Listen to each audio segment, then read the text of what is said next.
Cradled in a cloud of fable, Tibet, the land of snows, was a place unknown to the world beyond its mountain walls for nearly a millennium. Exotic tales abounded of this unearthly people on the vast plateau embraced by the Himalayan mountains. But it was not a land to be entered abruptly by outsiders. Inaccessible and remote, Tibet remained a mysterious figment in Western imagination. When the first expeditions of Westerners entered the Forbidden Land in the late 19th century, they brought back the first images the outside world had ever seen. They were images that provoked the fantastic tales even more. It seemed Westerners wanted to believe in the mythical Shangri-La, a temperate Asian land sheltered from the outside, governed by a philosophy of compassion and non-violence, free from hardship or strife. If similar in philosophy, the physical reality of Tibet was far more complex. Life on Earth's highest plateau was one of harsh contrast, a place where natural riches were matched by unimaginable rigors. Its first inhabitants were nomads who slowly adapted to high-altitude extremities. Even for these rugged people, at 15,000 feet, their eyes could literally dry up from the brittle intensity of the sun. A sudden hailstorm could destroy a season's work or scatter herds in seconds. Their early history was marked by fierce wars among tribes and outsiders. Life expectancy was brief. They were a people with an acute sense of life's impermanence and suffering. It is not hard to understand why the Tibetans, whose outward conditions were so severe and changeable, came to look inward for a sense of permanence and peace. The king who had finally united them as a people wished to unite them in faith as well. He invited a charismatic leader from India, Padmasambhava, to bring Buddhism to his land. Tibetans had believed in a host of deities, both benevolent and wrathful. Overcoming sabotage from the leaders of this religion, known as Bon, was the challenge. Padmasambhava succeeded by blending these beliefs with the teachings of the Dharma, or Buddhist scriptures. Instead of casting the deities out, he creatively recast them as guardians and symbols of the Buddha's teaching. The result was a unique Himalayan hybrid of Buddhism. The lavish rituals and imagery of their former faith remained on the exterior, but the teachings of Buddhism slowly claimed the minds of the Tibetans. They came to embrace the Buddhist view of life as a continual stream of death and reincarnation, a cycle in which human birth represents a precious opportunity to make the moral choices that will determine one's destiny in the next life. Reincarnation in a lower realm of existence, into another human life, or ultimately into nirvana, a state of freedom from the suffering of physical existence. The beliefs profoundly changed the Tibetan sense of morality. The social system and aristocracy of their past remained, but the new beliefs infused that system with a new benevolence. Nonviolence and compassion toward one another and outsiders was the new standard. And the degree to which Tibetans integrated these beliefs into their everyday lives grew to be the signature of their culture. Accumulating merit and purging past negative actions to ensure a good rebirth became part of daily ritual. Pilgrimages to sacred places came to include thousands of prostrations, a symbolic laying down of individual ego. Prayers were inscribed on flags and strung in long lines to flutter over homes and temples, their message of hope for the liberation of all earthly beings to be carried on the wind across the world. Reciting prayers was accompanied by the constant spinning of prayer wheels, a symbol of goodwill and loving kindness spinning outward toward all beings. Life, literally, revolved around their beliefs.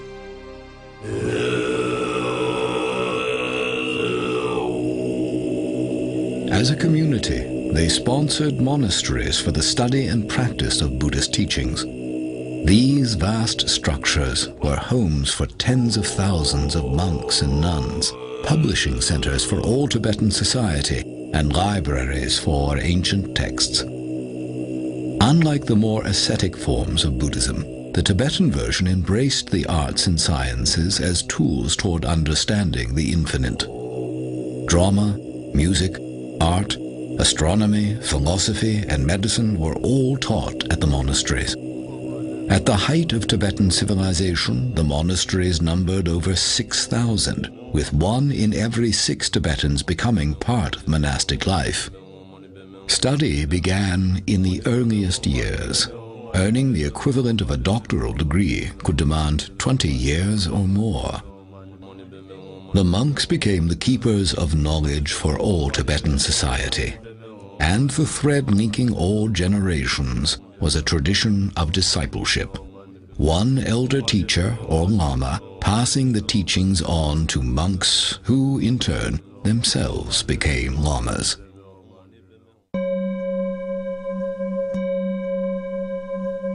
The new Buddhist beliefs also produced the most fascinating of Tibetans, the yogis. Unlike the Hindu yogi, performing contortions for the public, the achievements of the Tibetan yogi were achievements of the mind, unseen by others. The Tibetan yogi was a monk or layperson who, having studied the teachings of the Buddha as a scholar, wanted to actually experience their promise within his own mind, a state of existence called enlightenment. For the aspiring yogi, attaining enlightenment meant gaining an earthly preview of the bliss of nirvana. Through intensive mental and physical exercises in remote caves or huts, their goal was to rise above the suffering of samsara, or physical life, and discover the purest nature of consciousness. In their quest, meditation retreats could last for years. For centuries, Tibetans revered these yogis as the most mystical people in their society. They supported their pursuit of enlightenment by providing the monasteries with food, clothing, and currency. The yogis inspired Tibetans with the hope that freedom from the suffering of physical life might indeed be attainable.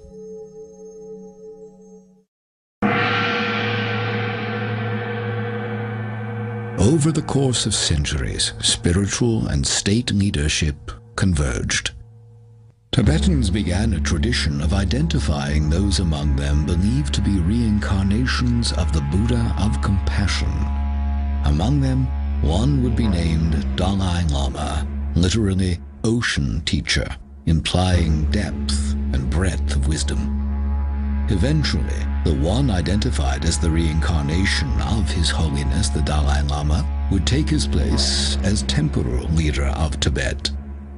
The symbolic seat of this mystical government became the Potala, a majestic monastery looming over the legendary capital city of Lhasa. Well into the 20th century, Tibetans remained virtually untouched by the modern world. The threatening thunder of a human storm grew louder in Tibet as the 20th century progressed.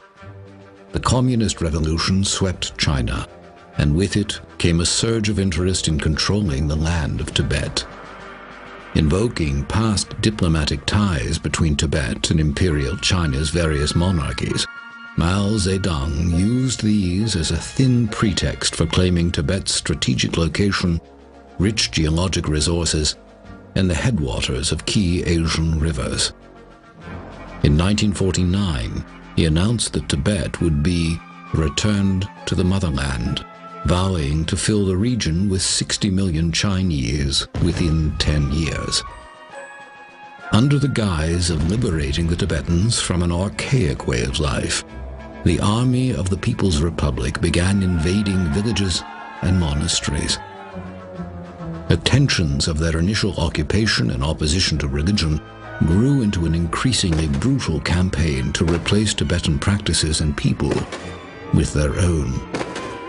The world had not yet absorbed the shock of Hitler's Holocaust, when a new one had ignited in Tibet.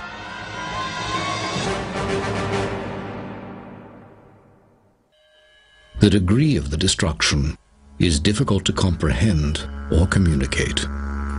As the invasion swept across their country, Tibetans who proclaimed allegiance to the Dalai Lama were imprisoned, tortured, or killed, often in exceedingly gruesome ways. Over 1 million Tibetans lost their lives, a fifth of the population. All but a few of the 6,000 monasteries were destroyed, bonfires made of their libraries, mockery made of their artwork and icons. The Dalai Lama, through all this, was Tenzin Gyatso, identified as a boy on a Tibetan farm. Remarkably, he was able to complete his rigorous studies despite the invasion, and Tibetans placed him in charge as a young teen, hoping he could reclaim their country. After his many attempts to negotiate with the Chinese, Tibetans feared their beloved leader would soon be kidnapped and killed. In a dramatic escape, the Dalai Lama was taken out of Tibet under disguise across the mountains to India, where he was given refuge and established a government in exile in Dharamsala.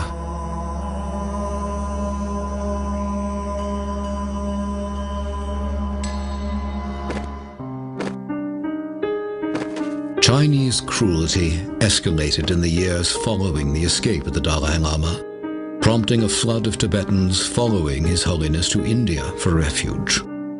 Among them were a number of their revered yogis. After decades, the memory of that dark passage remains vivid.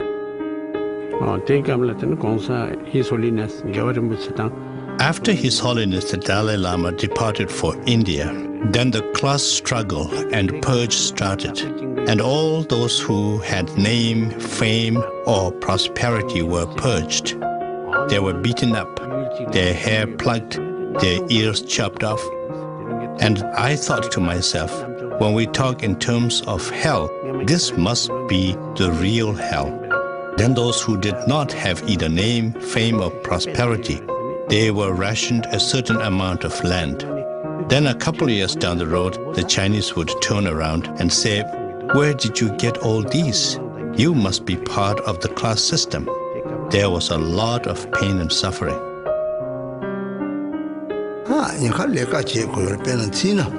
I was in Chinese prison for nearly 20 years. In the prison, instead of going to sleep, I would make a conscious effort to sit up and meditate.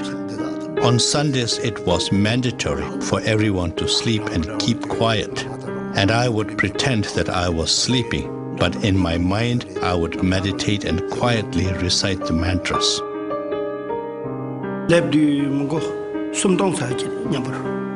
When I left my homeland, there were about 3,000 in my group. When we reached India, there were only about 500 left. Many were killed on the way by the Chinese. Many died because of hardship in the journey, and many went back to Tibet. Many days we had to go without food, and also many people got hurt. If it had been under normal circumstances, the same trip would have taken 3 months. But because it was an escape during a war, it took 2 years. We had to defend ourselves against the Chinese 9 times on the way. The 4th time, my father was caught by the Chinese.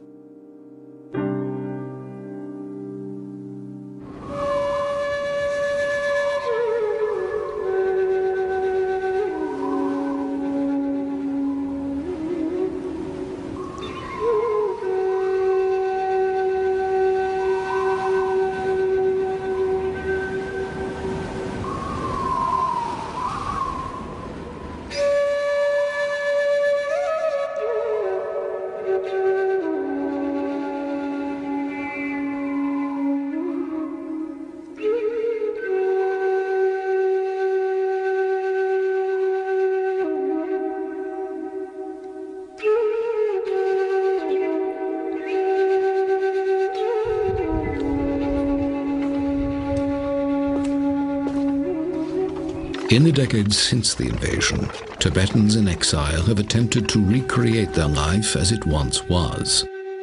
In the Indian Himalayas, there remain places sacred to Tibetans from long ago in their history that have taken on a new preciousness since the destruction of their homeland.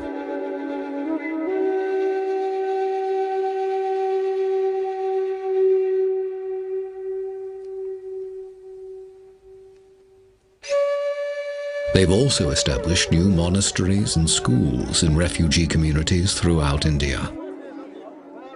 The government in exile remains in Dharamsala, working to help their people rebuild their lives.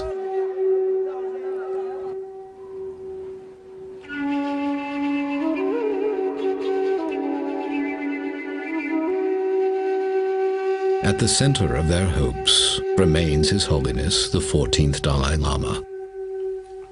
In the decades that have passed since fleeing the Chinese, he has accomplished what his predecessors would never have imagined: worldwide recognition as one of the most extraordinary scholars, statesmen, and humanitarians of our time.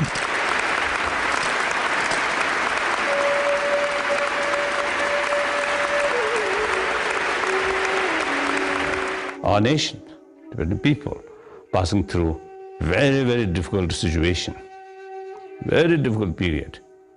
The period almost one ancient nation with unique and rich cultural heritage as well as spiritual heritage, now almost dying.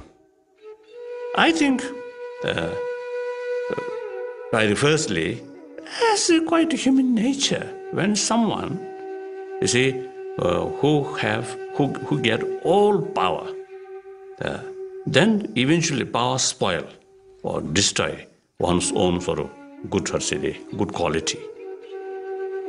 Then secondly, I think unfortunately, the totalitarian regimes, the communist sort of society or government system, is the dictatorship actually, I think, legalized, isn't it? So once you see this certain sort of structure, created that way, then the system or the structure itself, sometimes I think help to produce that kind of the person. Now I think the democratic China with open society, freedom of religious belief, freedom of speech, freedom of thought, freedom of information. I think that is the not only interest of the world community, but Chinese people themselves. But the destructive actions of the Chinese Communist government have not been stopped after decades of diplomatic effort on the part of the Tibetans. And as they watch the flame of their culture slowly being extinguished in their native land, the tradition of the yogis is also being extinguished. Despite the presence of monasteries and monks in exile, the complete cultural environment that produced the mind masters of the past no longer exists. Without the unbroken lineages of yoga teaching yogi, without the vast stretches of time to spend years in isolated retreat free from earthly distractions, and mostly without the devoted support of the ancient Tibetan civilization, the tradition of the yogis is nearing extinction. Once the most reclusive people in the world, they are coming forward now with unprecedented candor to preserve their legacy of 1,000 years. Living out their lives amongst us are the last of the master yogis of Tibet.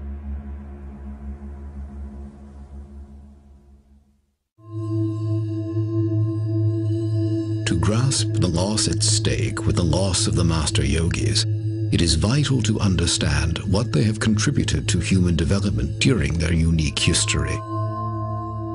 While the most advanced thinkers in the West developed the physical sciences to improve the outward state of humanity, the yogis developed a science of the mind to improve the inward state of humanity. Improving the emotional and moral response of the mind was their lofty goal, to transform patterns of thinking and alter patterns of acting by conquering anger, aggression, greed, pride, jealousy, even subdue states of physical discomfort. The techniques they developed to achieve these results are only now being recognized and affirmed by Western study of the brain and body. Central to the tradition of the yogis is the passing down of extensive teachings and highly guarded practices for training both body and mind. Within each order of monks, the detailed lineages of yogis, their students, and their techniques are recorded with great care. Each lineage bears a unique name and approach. With roots stretching back to Tibet's first master yogi, Naropa, the Drikung Kagyu lineage has long been renowned for producing highly advanced yogis.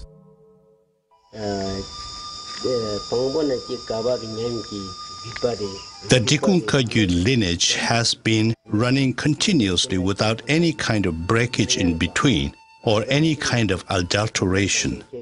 That is starting from the founder of the lineage right down to this present day. When we look back in retrospect, there were so many highly regarded, highly realized yogis. The blessings are passed from one master to the other, right down to this present day. That is our specialty. I think practitioner, how to say, you benefit your mind. The academic is just knowledge. Maybe you become a teacher, you can teach in the terms, and this is one thing. But the practitioner, you have received you some blessings, and if you don't have this blessing in this lineage, then you cannot have certain power to help benefit other people. And also, someone who not go to the academic school, but his practice, he certainly opened his wisdom.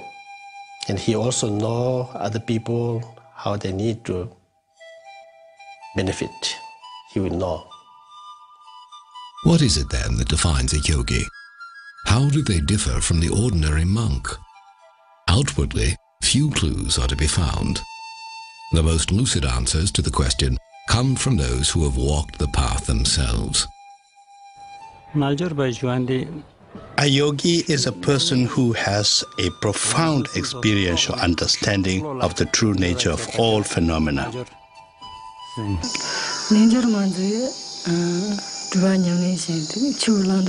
yogini is the practitioner who does extensive retreats and one who has gained experiential understanding of the teachings. So it would have to be someone who has not only received ordination, but someone who has done extensive retreats. A yogi means one who enters into the Dharma or Buddhist teachings, and after that one who does the practice, which is about the mind, training the mind to be always at ease, always at peace. That is the definition of a yogi.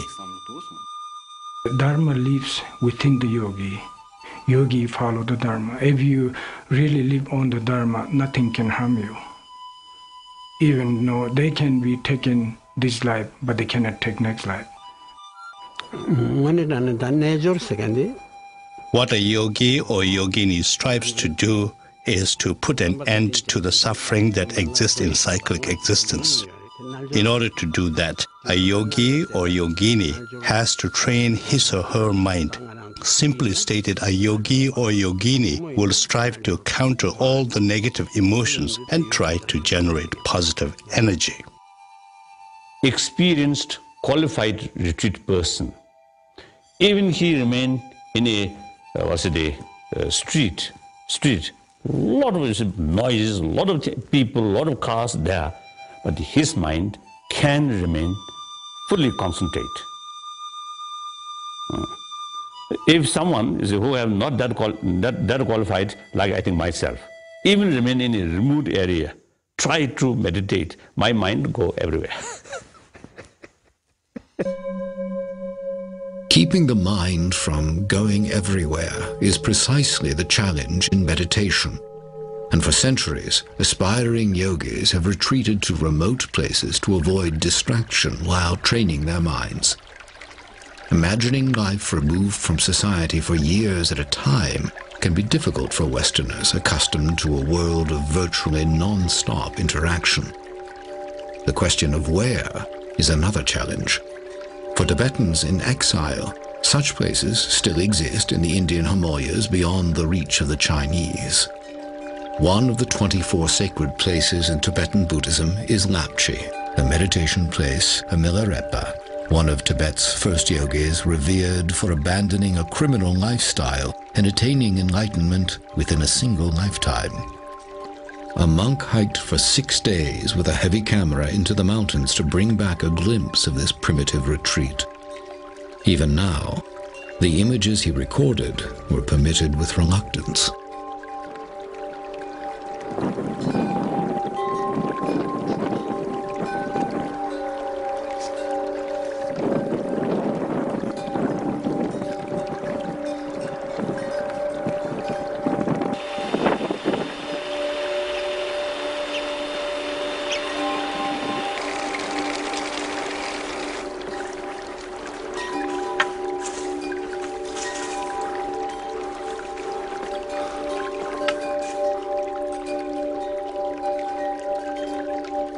If the notion of pursuing enlightenment seems vague or inscrutable, the path of the yogi is in fact quite specific.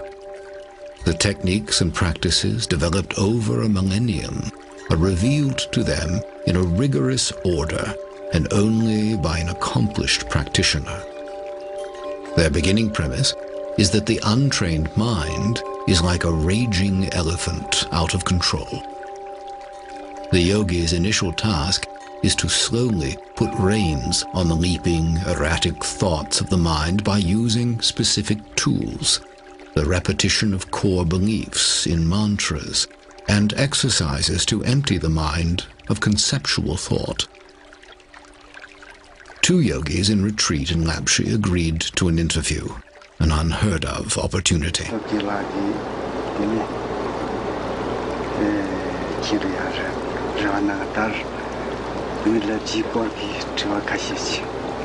You have come to Lapchi when I have taken a few days break in my retreat.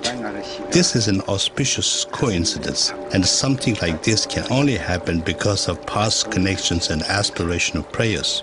Milarepa went on a very long retreat in Lapchi and reached enlightenment through the practice of Tummo. He left several footprints on the rocks of Lapchi, which attract many pilgrims.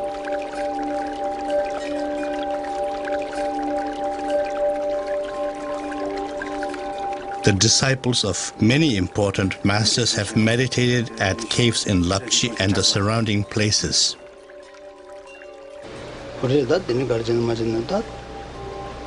I am here on a retreat with permission from His Holiness Chetsang Rinpoche. After many years' retreat, I came to the conclusion that a human being's physical constitution in particular was a big impediment for serious practitioners. I came to realize that the only way to remove these impediments was to attain mastery over the 5 elements, so that my practice did not have to be dependent upon sustenance and health. I read Milarepa's life history. It completely ravished away my mind. I strongly aspired to master the 6 yogas of Naropa, as well as the secret prana, nadi, and bindu, the 3 main components that are important in the practice of yoga. At any cost, I was determined to train myself to be able to master Tummo or Chandali. To do this, I found that Dharamsala was not conducive to the attainment of my aspirations.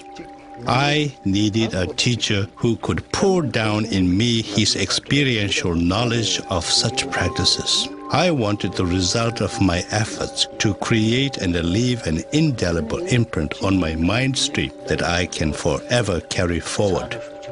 The most difficult thing to do is remain in single-pointed concentration. Bodily efforts, like doing hundreds of thousands of prostrations And the efforts of speech, like recitation of mantras, are no problem. Controlling the mind is.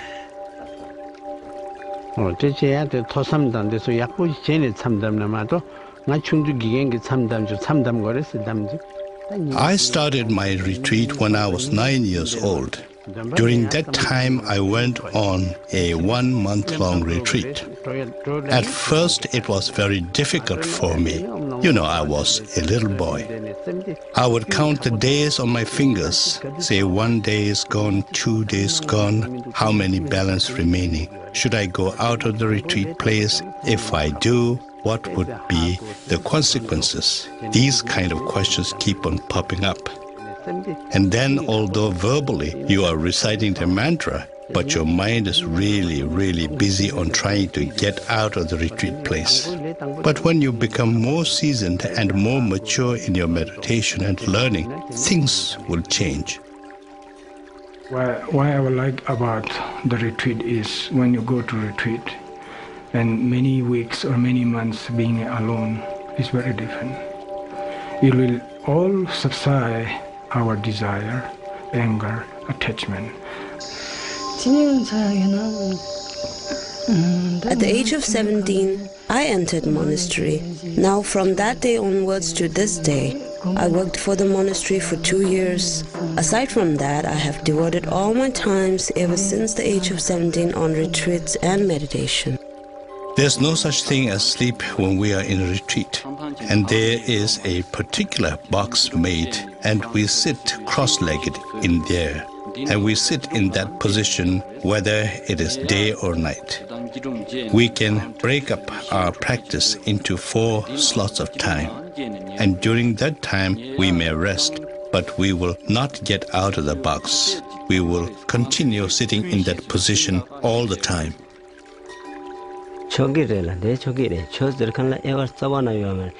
Whoever wants to go on a retreat, whether that person is nun, monk, or lay person, all are welcome.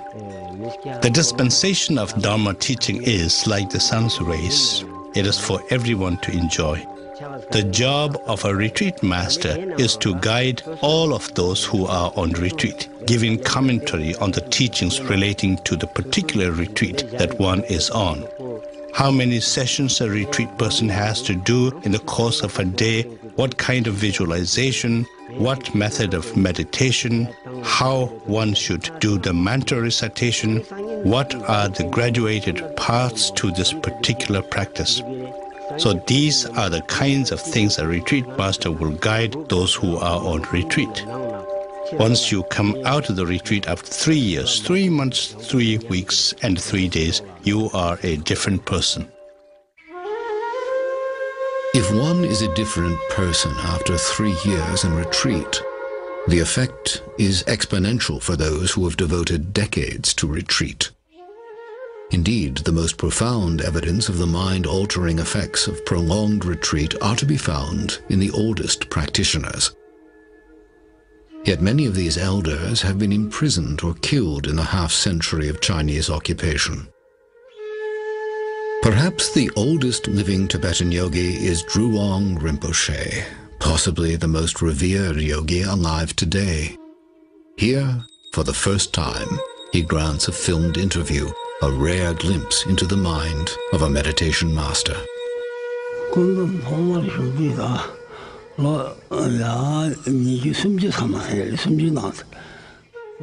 Now, I have meditated for a very, very long time. It is very difficult for me to exactly reflect back and count the years that I had meditated. The reason for this is because although I do appear like a human person outwardly, my mental state is so different. Different in the sense that my focus on mundane things is not consistent. When one meditates, from the very day when one decides to go on solitary retreat, one has made a conscious decision to endure all kinds of losses: good clothing, good food, name, fame, and prestige. All these things one must be ready to forego and give up. We are rationed the barest minimum amount of water and roasted barley flour for our sustenance. practice so that we may be able to sit in a meditation posture. Only once in a week we would have the smallest possible amount of food for our sustenance. You have to persistently make a consistent effort and undergo all kinds of hardship.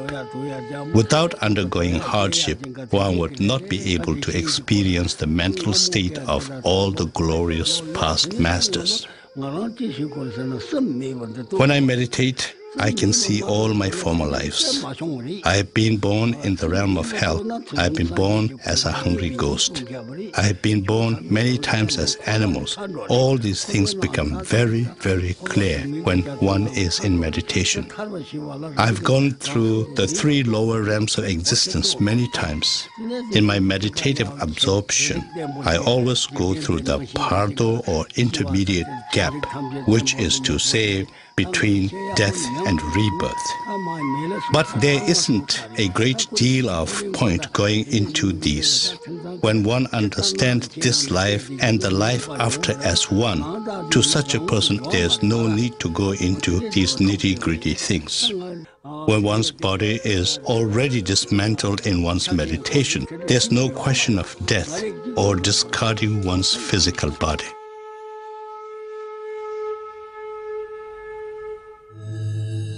The disciplined mind, then, becomes a powerful tool in its own right, enabling the practitioner to become aware of the subtle energies of the body, then master them through the breathing and physical postures known as yogas. Modern Western medicine has documented the mental powers of these meditation masters. One such practice, tumo, was developed for generating body heat in the icy caves of Tibet. Yogis who have mastered tumo are capable of immersing themselves in icy lakes and, 15 minutes later, producing visible steam rising from their robes.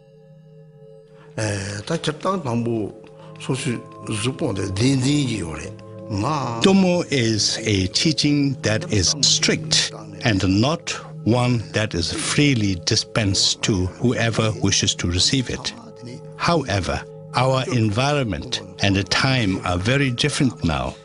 So, backed by loving kindness and compassion, I am now showing it. And to me, it's not a violation of our yogic vows. Tumo is a practice that will bring about bliss and happiness, psychological as well as physical. The visualization is a lot simpler. When you visualize yourself as a fully blown up balloon that is hollow, then you visualize a little object inside you, glowing and generating heat. It is a very useful tool to help oneself and heal oneself. Other yogas were designed to benefit bodily health and to improve the length and quality of one's precious lifetime. While many basic yogas have been taught in the West for years, many of the more difficult and exotic yogas have been kept secret to preserve their purity. One such practice, Trulkor, was developed for opening the wind channels of the body, the pathways of energy associated with breathing. Through the practice of Trulkor, the yogi is able to improve breathing functions, help the body release toxins, and clear the mind. The filming of this demanding practice was permitted with great reluctance. In order to learn this thoroughly, it takes at least 2 years. But then you cannot leave it at that. You must do the practice all the time. Unless I'm traveling, I do the exercise 2 hours every day. And now I have one request. This is a very secret practice, so I must ask you to advise the viewer to not try to imitate me. If they do, there is a danger for their health and well-being. Because this is so secret, we must learn it from a particular teacher who can give the teaching from the beginning to the end thoroughly.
The yogi who has spent years practicing and has gained a high degree of mastery over both mind and body is said to have achieved a high level of attainment, to have become a highly realized being.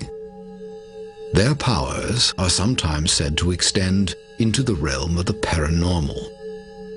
Such supernatural stories have swirled around the Tibetan yogis throughout their history, thickening the cloud of mystery surrounding them. Tales of telepathic communication and mind-controlling matter are reported among advanced practitioners to this day.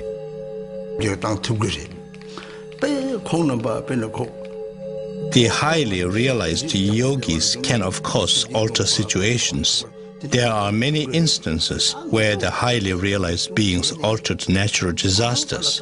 One example is where Chinese soldiers came to cause harm to a monastery or its inhabitants. All of a sudden, the change of weather, extreme poor visibility, the falling of hail, making it absolutely impossible for these people to come to their destination. There are so many different instances, far too many to narrate. There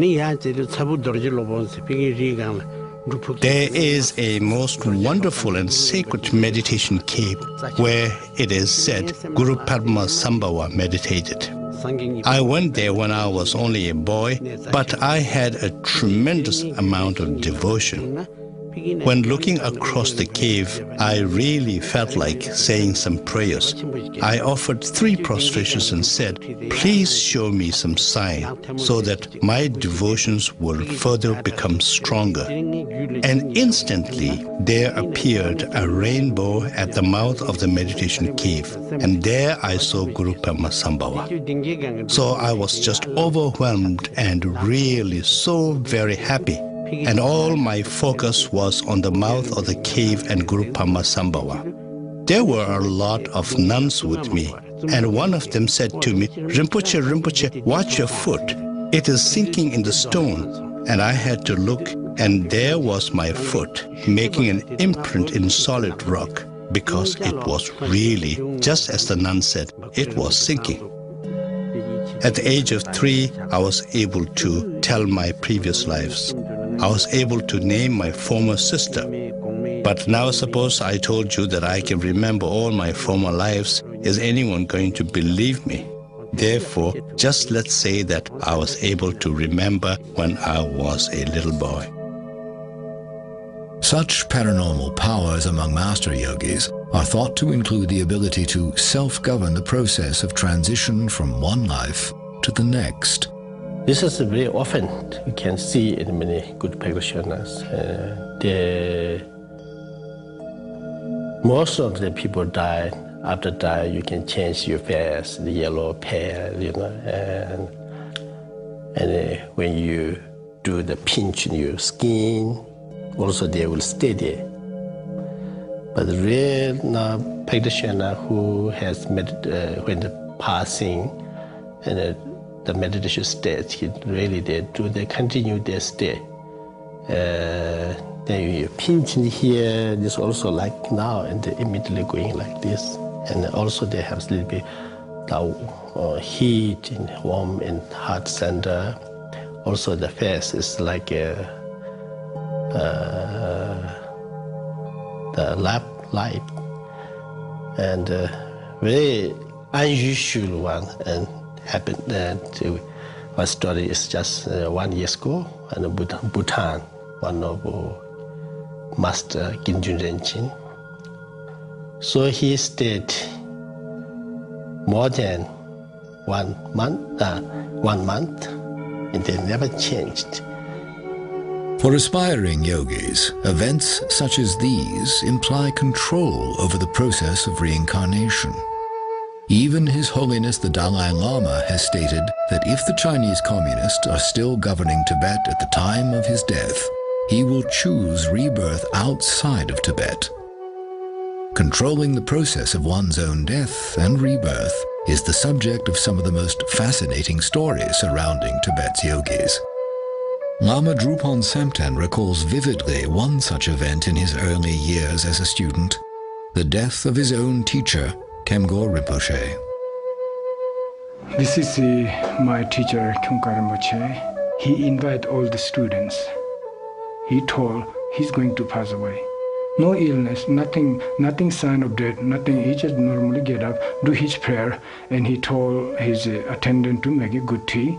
And then he make a tea over and over and until he's satisfied.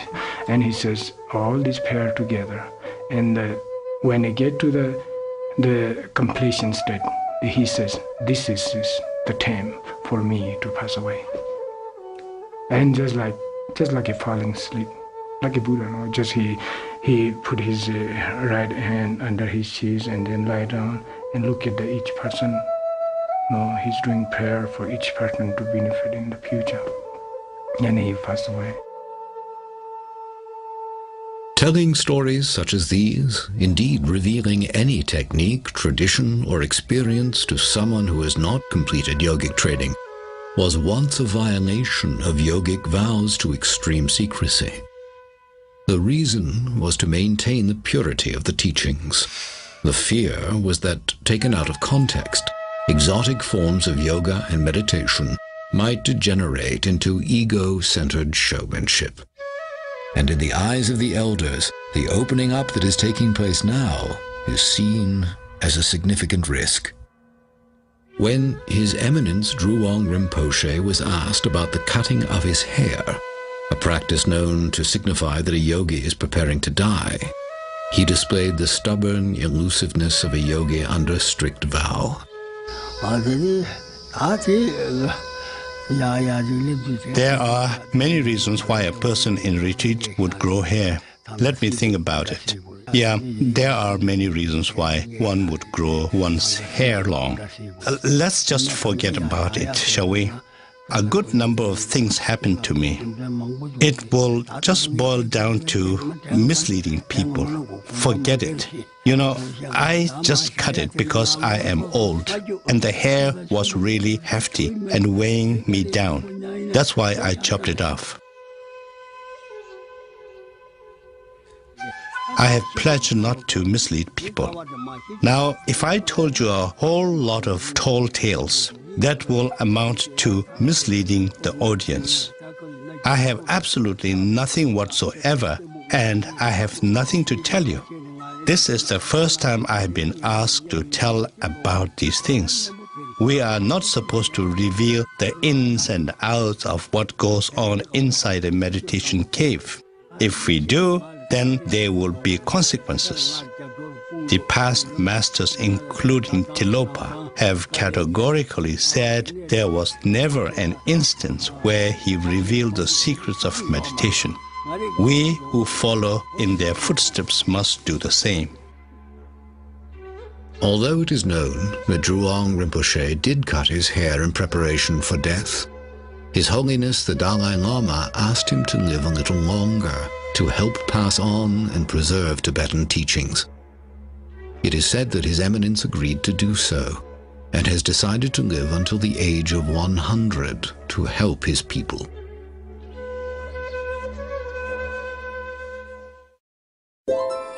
Beyond feats of mental, physical, or even supernatural control, perhaps the most impressive accomplishment of the Tibetan yogis is maintaining a stance of compassion and peace through a half-century of persecution. The teachings of loving your enemies and praying for those who persecute you are familiar in the West, but are, few would argue, among the hardest to practice. Skeptics may well point out that feelings of love and peace may be easily generated when you are by yourself in a cave, but not when you're coping with the human conflict inherent in real life. Yet, the claims of the Tibetan yogis have been put to the extreme test in the Chinese Holocaust. How does one retain compassion in the face of raw cruelty? Some use the ancient the text stated or says, one's own enemy is the best teacher.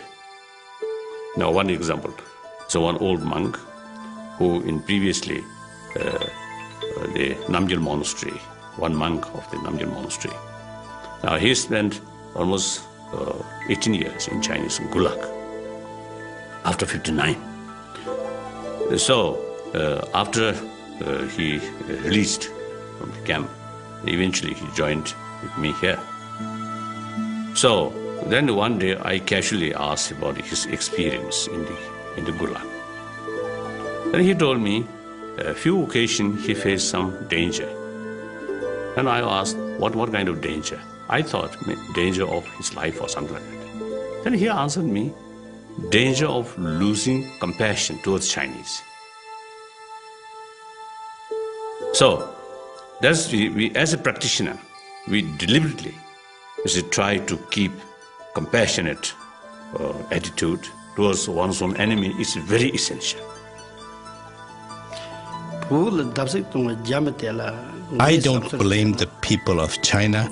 I blame their policy or their culture, because it's a communist culture.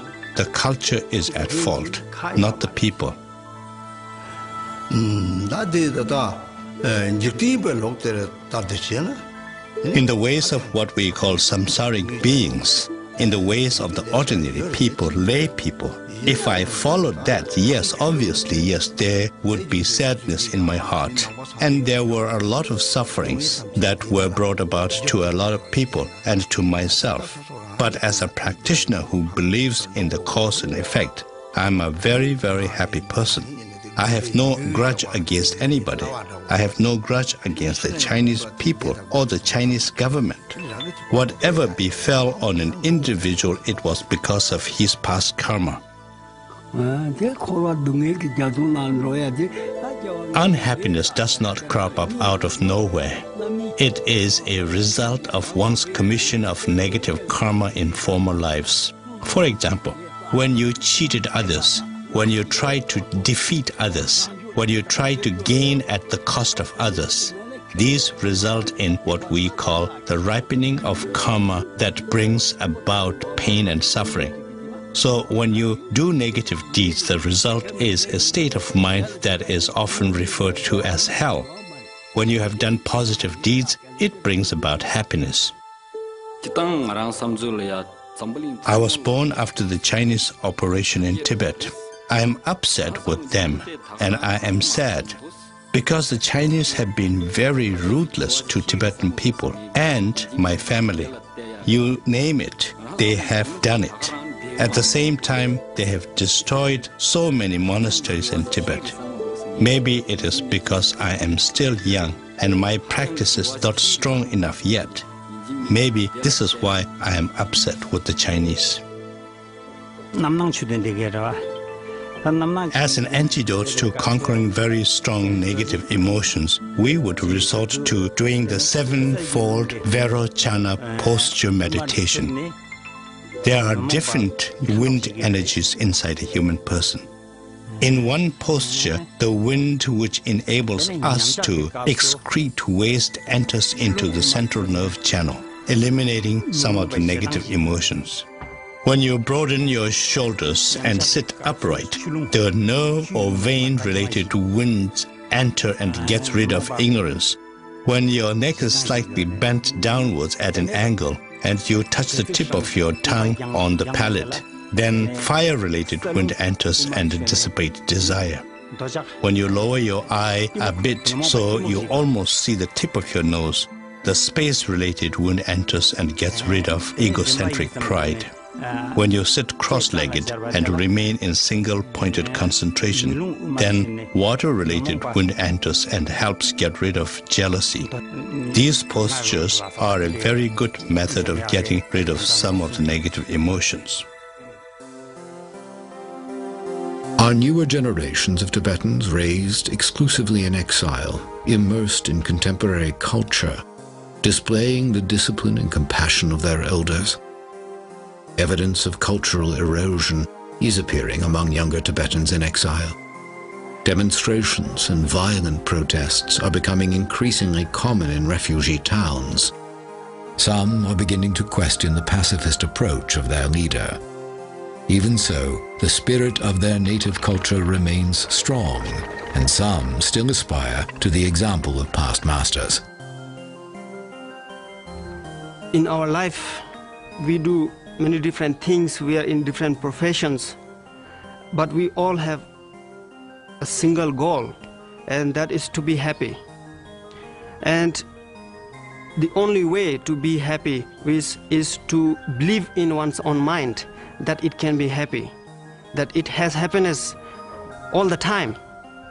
And that is very important to know, that is very important to notice. If we fail to notice that, then we start to expect external materials to make us happy. In our life, we change different things in the hope of being happy. We change our name, we change our dress, we change our food, we change everything. But we realize every time that this change has never brought the true happiness. So the only way to stop all this game is realizing the nature of mind, which is a Buddha, and which is content and fulfilled and satisfied from the beginning. So although I still have desire, I still lack all the material things, deep down in my heart I often feel that this is not the real way of happiness.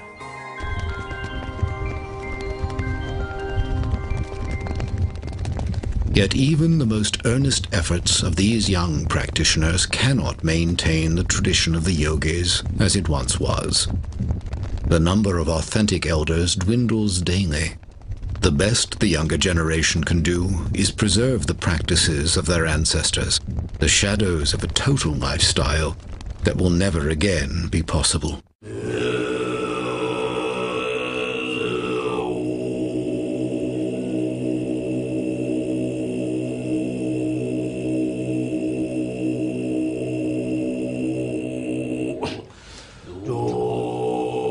This observation by His Holiness the 14th Dalai Lama points to the irony of the Chinese Holocaust. Intent on destroying Tibetan culture, the Chinese have in fact successfully driven it out into the world. It is seen in a phenomenon that began shortly after the invasion and continues today. Once the most reclusive people in the world, the master yogis of Tibet have begun to migrate westward. As hope of reclaiming their native land fades, they are relocating to establish temples and teaching centers. Now the Buddhism is developed in West, so we have centers from South America, from Chile to North America to Canada, and we also have Baltic countries, in Central Asia, we have maybe 40 centers more than. So we have to also properly guide the Buddha's teaching. It is in one way, a very difficult situation in Tibet today, and it's been that way for many years. But from that, we have so many wonderful teachers and examples that have come to the United States, Europe, and different countries to make Buddhism available to us. One day His Holiness the Dalai Lama called me down and said, well, this is time now. It is time for you to actually come out of retreat. And now your time has come to benefit all beings. Listening to that advice, I ended my retreat. And from that day onwards, to this day, I have visited so many countries, and I have taught so many countless number of people. And it was absolutely as His Holiness said. I benefited so many people, and I keep on going strong. Now, since I came to the United States, it has gone 5 years. The job of all Dharma practitioners is to help other beings. In countries like India and Nepal, there are many lamas, and teachings are readily available to the population. And this case does not apply in the United States and other Western countries. The main point of the teachings is the generation of loving kindness and compassion. And I hope to help people in the United States and teach them loving kindness and compassion. Arizona has become home to one such center, a growing facility where Tibetan yogi Garchen Rinpoche guides the teachings. Now, where the adobe dwellings of Native Americans once stood, clusters of retreat huts, temples, and teaching rooms hug the rugged terrain of the Chino Valley. In them gather people from all walks of Western life, from many faith traditions, there to learn what wisdom this ancient people might have for a weary modern society. Well, I think the general society now has so many influences which are rather superficial in nature.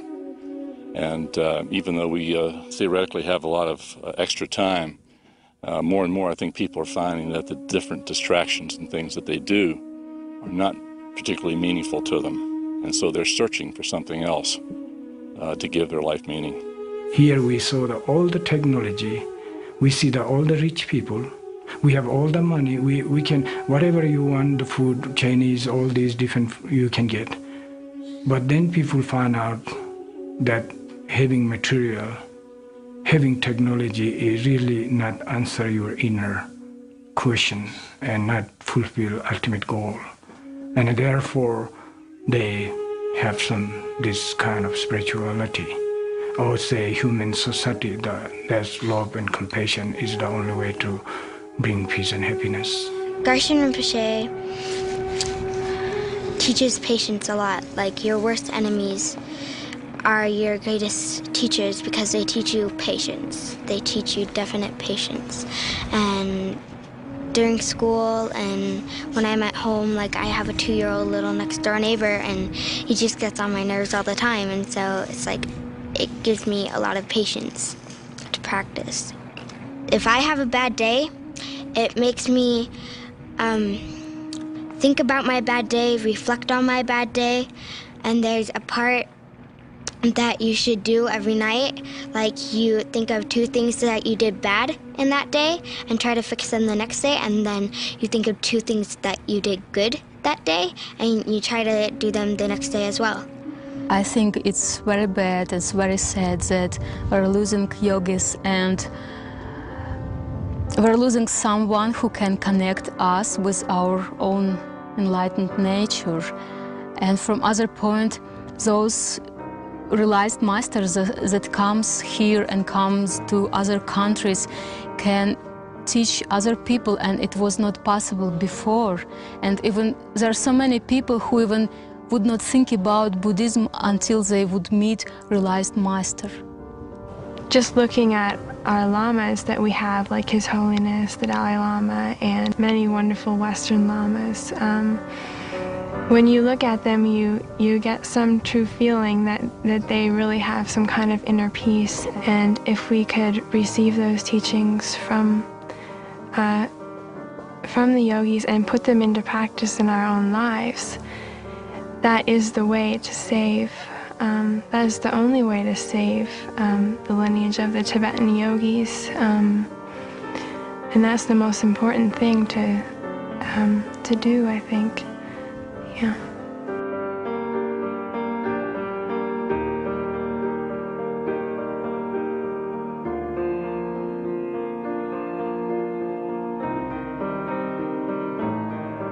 The lamas who have come to the West are still adapting to the pathways and parameters of this new life. And their questions remain.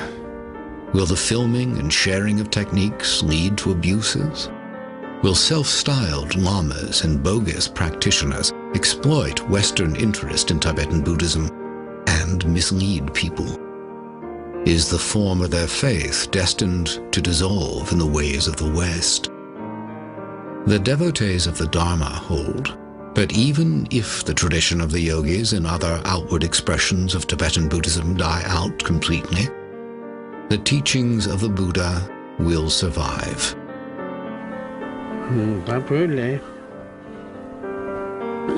Because of the Chinese occupation, it is extremely difficult to have the same amount of yogis coming either inside Tibet or outside. The number of yogis has definitely decreased, and it is difficult to see whether we will have the same amount in the future. According to the things that have taken place in Tibet, and according to the prevailing circumstances, it would seem that the tradition of the yogis will come to an end. If not come to an end, it will near extinction.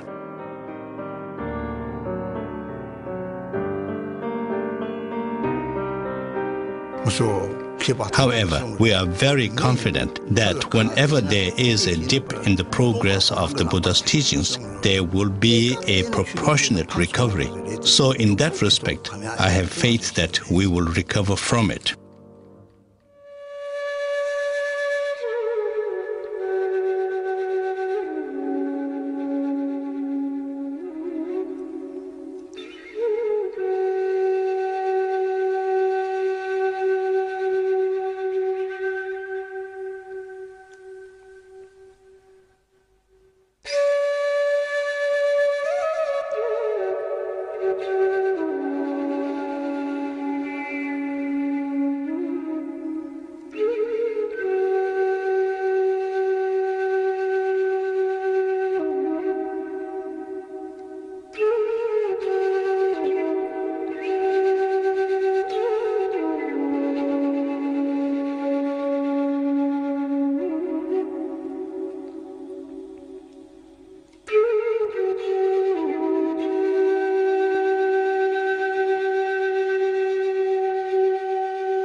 will Tibetan Buddhism thrive in its new soil?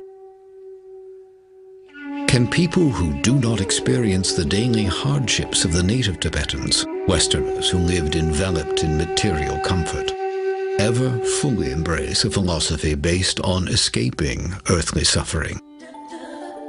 Or has material success left a big enough void of its own to drive the Western mind inward for solace? Even for those who seek to follow the example of the Tibetan elders, the human environment is drastically different. They are striving to train their minds, sustain intensive meditation, and maintain a disciplined compassion for their fellow humans, not in sheltered enclaves, but while living and working in the frenetic grip of a 24-hour society. Can any philosophy of compassion and non-violence be successfully practiced in the crucible of modern life? For now, the answers to these questions remain as mysterious as the minds of the master yogis themselves, living remnants of an ancient and vanishing civilization, human artifacts from the Tibet that once was.